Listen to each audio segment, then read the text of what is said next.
Bismillahirrahmanirrahim. Assalamualaikum warahmatullahi wabarakatuh. Alhamdulillah wassalatu wassalamu ala rasulillah wa ala alihi wa sahbihi wa mawalah, amma ba'du. Qala Rasulullah sallallahu alaihi wasallam, man yuridillahu bihi khairan yufaqihu fid din. Alhamdulillah, segala puji hanya milik Allah Subhanahu wa taala. Salawat dan salam semoga Allah Subhanahu wa taala tetap mencurahkannya kepada baginda Rasulullah sallallahu alaihi wasallam. Rasulullah sallallahu alaihi wasallam bersabda di dalam hadisnya, man yuridillahu bihi khairan yufaqihu fid din.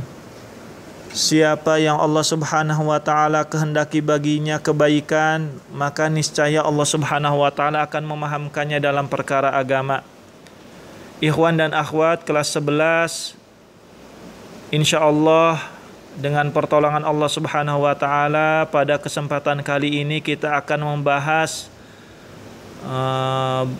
sesi mudroj yang ketiga, bagian akhir, dan supaya tidak menyatu dengan pembahasan yang lainnya, maka kita cukupkan saja pembahasan kali ini pada pembahasan sesi mudroj yang bagian ketiga, bagian akhirnya. Insya Allah pada pertemuan berikutnya kita akan membahas tentang hadis maklub. Nah, di bagian keempat ini antum dan antuna bisa lihat tentang dawa'i al-idraj, faktor-faktor kenapa para perawi itu melakukan idraj atau menyisipkan kata pada hadis Nabi Shallallahu Alaihi Wasallam. Maka ada 3 hal yang paling masyhur yang disimpulkan oleh para ulama tentang dawa'i al-idraj, tentang faktor-faktor terjadinya idraj. Yang pertama, bayanu hukmin syar'i, menjelaskan hukum syariat.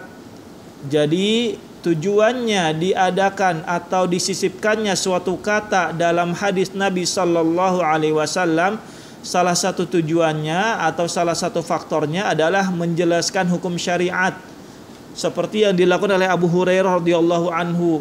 Asbighu al-wudu, tujuannya adalah mengatakan atau menjelaskan tentang hukum menyempurnakan wudu.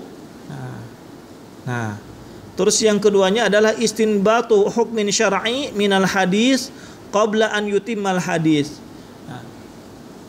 Yang keduanya adalah mengambil kesimpulan hukum syariat dari hadis, qabla an yutimmal hadis, sebelum menyempurnakan hadis. Yang C, syarhul lafdi gharibin fil hadis, menjelaskan lafaz yang asing, kalimat yang asing di dalam hadis Nabi sallallahu alaihi wasallam, sehingga harus diterjemahkan atau disebutkan kosakatanya atau muradifnya, atau sinonimnya. Nah, ini yang seperti yang dilakukan oleh Imam Ibnu Syihab Az-Zuhri rahimahullahu taala terhadap riwayat beliau dari Aisyah radhiyallahu anha yang menjelaskan lafaz yang asing, yaitu at-tahannus, yatahannas, maksudnya yata'abbad. Lalu pertanyaan berikutnya yang nomor 5, kaifa yudraku al-idraj? Bagaimana hadis mudraj itu bisa diketahui? Bagaimana kita bisa mengetahui adanya sisipan dalam hadis Nabi Sallallahu Alaihi Wasallam? Yang pertama adalah wuruduhu munfasilan fi riwayatin ukhra, yaitu adanya jalur periwayatan yang lain.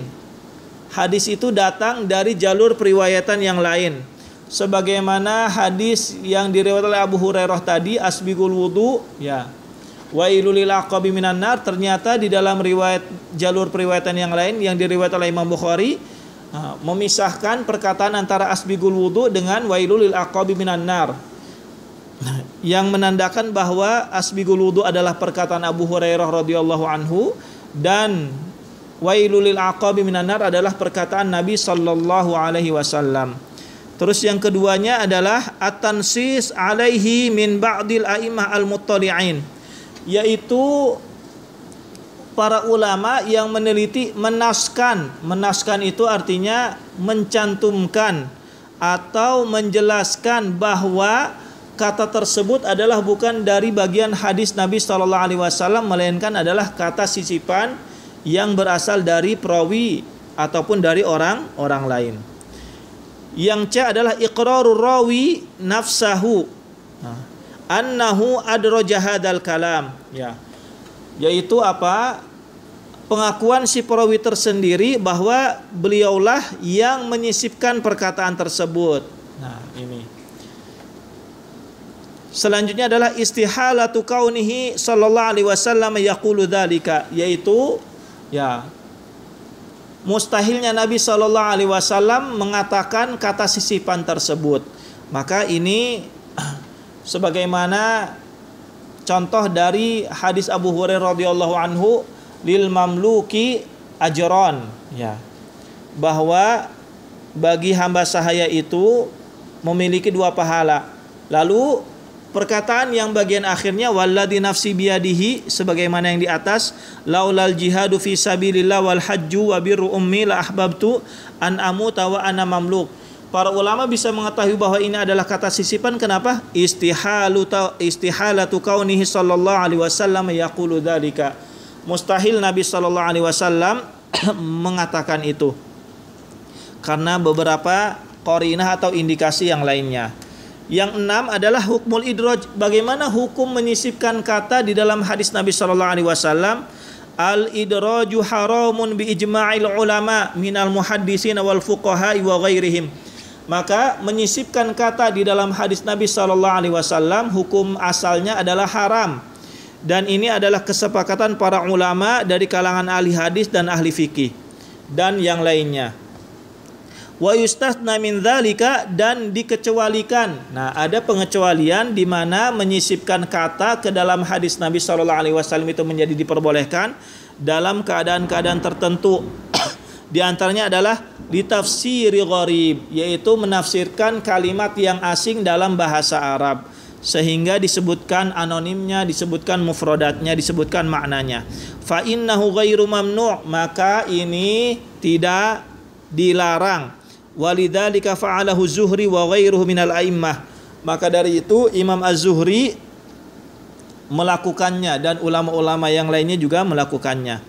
Kemudian para ikhwan dan akhwat, nomor 7 asyuru al-musannafat, kitab-kitab yang masyhur berkaitan tentang hadis mudraj. Yang pertama adalah Al-Faslu lil Waslil Mudraj fin Naqli, karangan Imam Al-Khatib Al-Baghdadi. Yang B, Taqribul Manhaj bi Tartibil Mudraj, karya Imam Ibnu Hajar Al-Asqalani. Dan kitab yang kedua ini yaitu Taqribul Manhaj merupakan ringkasan dari kitab Al-Khatib Al-Baghdadi. Namun Imam Ibnu Hajar Al-Asqalani beliau memberikan tambahan-tambahan faidah dari kitab asalnya, yaitu Al-Faslu lil Waslil Mudraj fin Naqli, karya Imam Al-Khatib Al-Baghdadi. Taib ikhwan dan akhwat, alhamdulillah kita sudah menyelesaikan sesi pelajaran pada bab mudraj. Semoga antum dan antuna bisa mudah memahaminya. Apabila ada yang belum paham, mohon ditanyakan segera mungkin. Jangan merasa malu-malu, bisa ditanyakan kepada anak pribadi ataupun kepada ustadzah antuna yang mengajarkan. Ya, tentunya apabila banyak kekurangan, itu pada dasarnya dari anak pribadi yang benarnya dari Allah Subhanahu wa taala. Kita tutup dengan kafaratul majalis. Subhanakallahumma wa bihamdika asyhadu an la ilaha illa anta astaghfiruka wa atubu ilaik. Wassalamualaikum warahmatullahi wabarakatuh.